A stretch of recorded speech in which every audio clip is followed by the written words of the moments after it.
What's up? This is Dad Dirty Spoons from the IWC, and this is a very special episode of the Wrestling Recap for July 24th, 2012. I would like to say I just completed watching the 1000th episode of WWE Raw for a second time, and it was just as exciting the second time as it was the first time.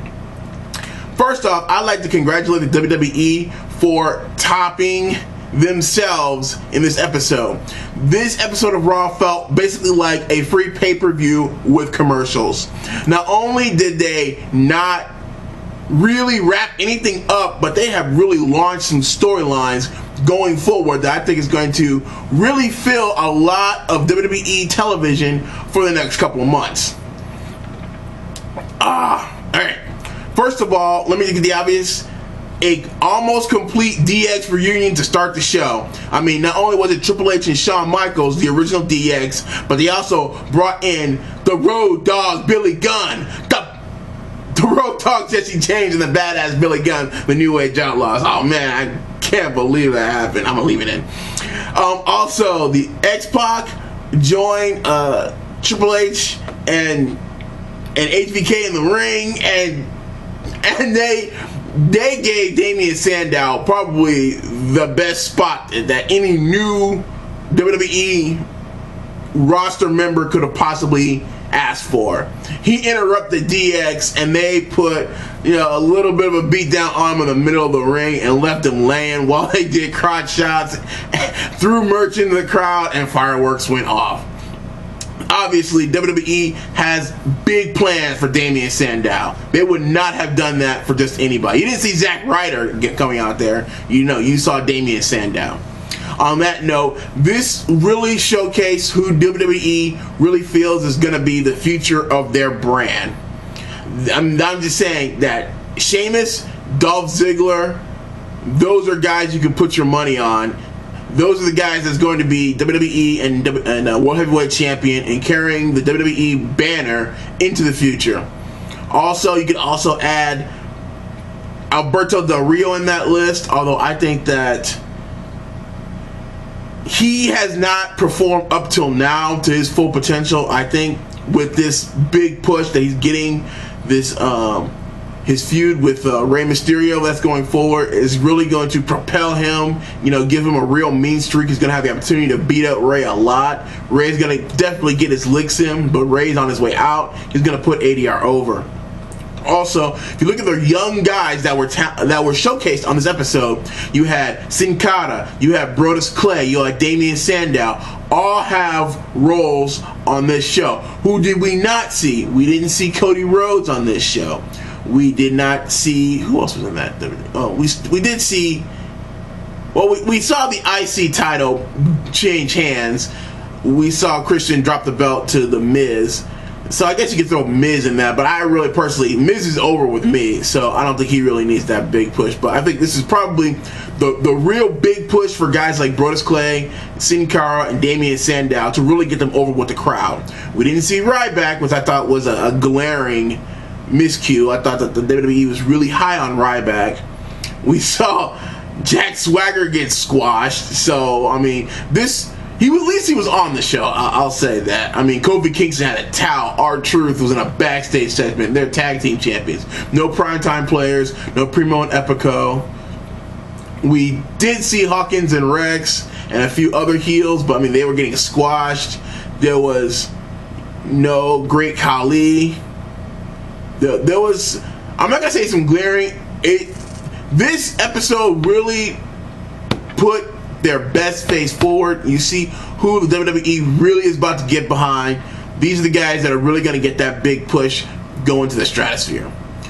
Dolph Ziggler and Y2J are about to go into a program after Dolph Ziggler cost Y2J a 6-man tag in the 1000th Raw. Again, a lot of the matches weren't really long except for the main event, but just to see who was showcased, those guys are definitely the ones going forward that WWE is going to get behind. I guess, I don't want to throw Daniel Bryan into that because I really think Daniel Bryan has arrived. He's a main eventer. He's a former World Heavyweight Champion.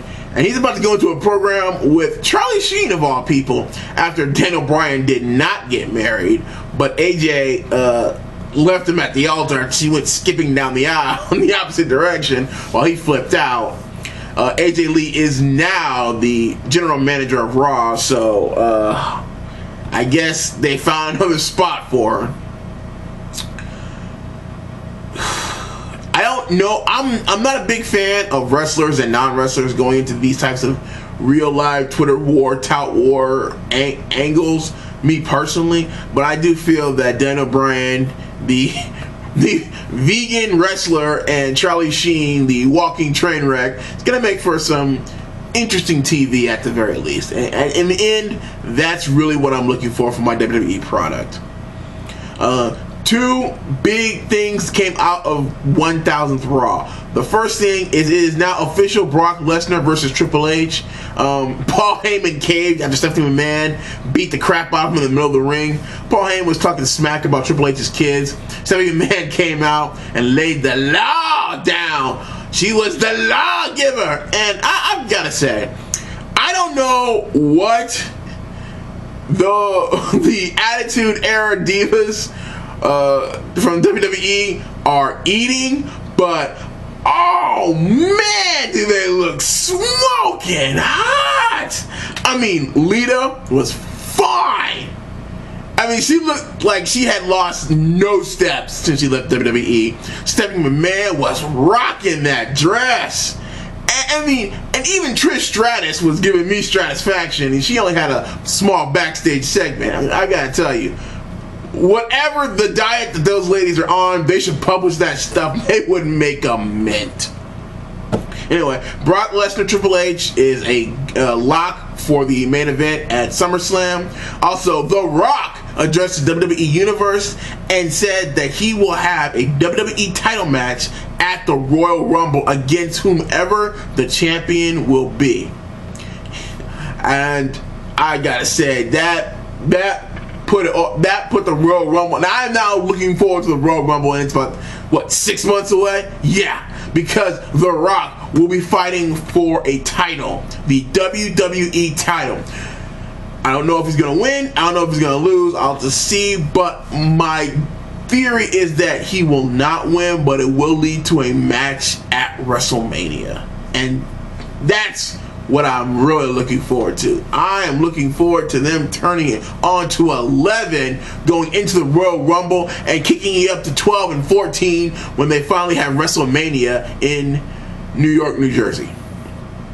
Yeah, it's in New Giant Stadium. It's gonna be awesome. Those are the two big announcements from 1000th Raw. And then my second biggest markout moment. Kane was about to get beat down by 6 jobbers, and The Undertaker came down to the ring to back his brother up. They cleared the ring of the jobbers, and then the Brothers of Destruction did a little bit of a pose down, harken of the days when they were on SmackDown just wrecking the tag team division. It was a markout moment for me, because it's something that I thought that I would not see, and I thought that they could not top that unless Stone Cold Steve Austin came down and delivered a stunner to Heath Slater, but he'd already been squashed by leading the APA, so I knew that wasn't going to happen. Then the main event, and I was dreading the main event because I felt that they would not give Cena the title, but you never really know when it's John Cena, and thankfully I was right. There was all kinds of circle jerk in the main event. Show came in and just wrecked the whole thing, ruined the match. It was thrown out. Disqualification win for John Cena. He does not get the title. However, The Rock came in and for the save on John Cena. And then what I thought would never happen, CM Punk attacked The Rock and gave him the go to sleep. CM Punk turned his back on the WWE Universe. He is now a heel. He is finally no longer the number 2 babyface. He is the number 1 heel. Maybe number 2, but I'm going to say he's the number 1 because I'm not a big fan of The Big Show. I'm a CM Punk fan. I got to say, everybody who's watching this has to, at the end of this video, leave a comment, go to the search bar, click 1000th Raw, Find that episode, watch it. I'm telling you, you will not be disappointed. I'm actually looking forward to the next 3-hour Raw. I did not think that would happen. My biggest concern this whole ordeal was that the 1001 Raw would be a complete dud. But now I'm thinking that the 1001 Raw can't get here soon enough, and I think that how are they going to top this at 2000 Raws? And this is something that I didn't think was going to happen. I really thought that this was I